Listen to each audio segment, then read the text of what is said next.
Now, swine flu has claimed 34 more lives as the nationwide toll from H1N1 virus so far this year has touched 1,075, with the number of cases of the infection inching towards the 20,000 mark.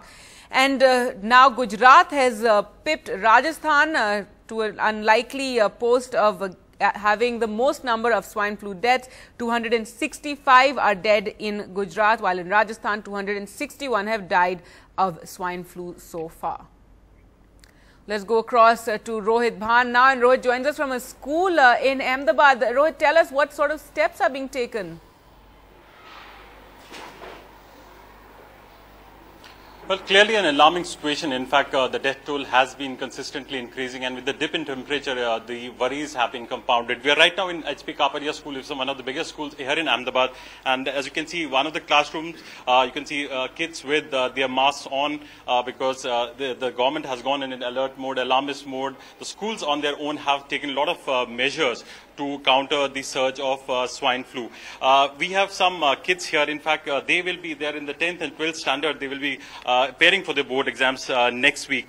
A lot of stress because of the exam pressures, but now with the swine flu going, what precautions you are taking?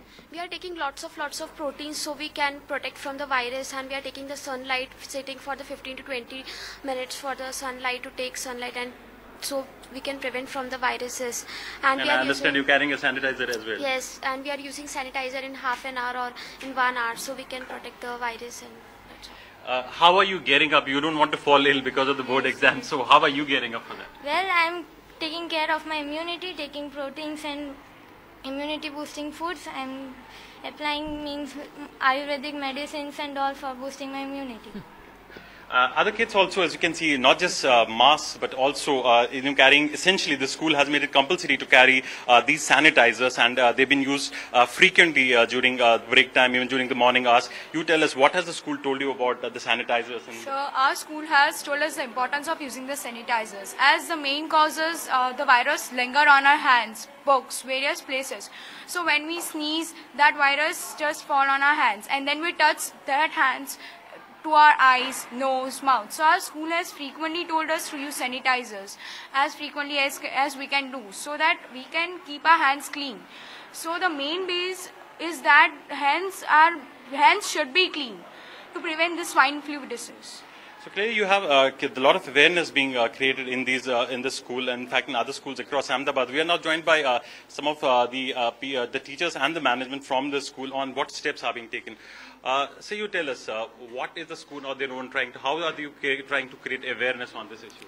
Yeah, basically the foremost thing is we are asking the student not to get panic. And the basic awareness is the disease spreads through touch sensation.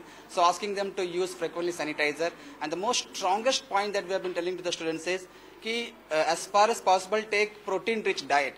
Because ultimately, when the immune system is good, definitely it can fight against the disease-causing germs. And also we have distributed the pamphlets and shown the videos of awareness for the students. Ma'am, you're the class teacher. Once you are in the class, what kind of awareness campaign you initiate to make kids more aware about this swine flu surge? Yeah. First of all, we actually check out whether the children are, good in health. If we find any symptoms, we immediately take care. We immediately call the parents and try to send them home. And every day we check whether they are carrying their sanitizer or even the mask. Not only in the classroom, not only the students, even the other helpers, each and every part of HBK are trying to wear masks and use the sanitizer as far as possible. And in that way, it can spread awareness through the parents, it will even reach the public. So that's what we are doing. And even in the recess, or even when they go for PT periods, or whenever they come from PT periods, or even before and after having their food, and even at the end of the day, they are asked or they are advised to clean their hands by using the sanitizer and all. And and we just take care whether they have the symptom. First of all, the first period itself, we just check whether we find any symptoms of coughing or sneezing. So immediately we just call the parents and send them home to take care. So there you have schools on their own trying to do whatever they can. Their numbers are surging. The temperature has witnessed a drop. The government clearly is alarmed by the present situation, the numbers that are coming up. But the schools, at least in Ahmedabad, like this one, HP Kapadia, they are trying to initiate awareness levels on their own, trying to ensure whatever it takes to, at least in schools, minimize the extent of damage.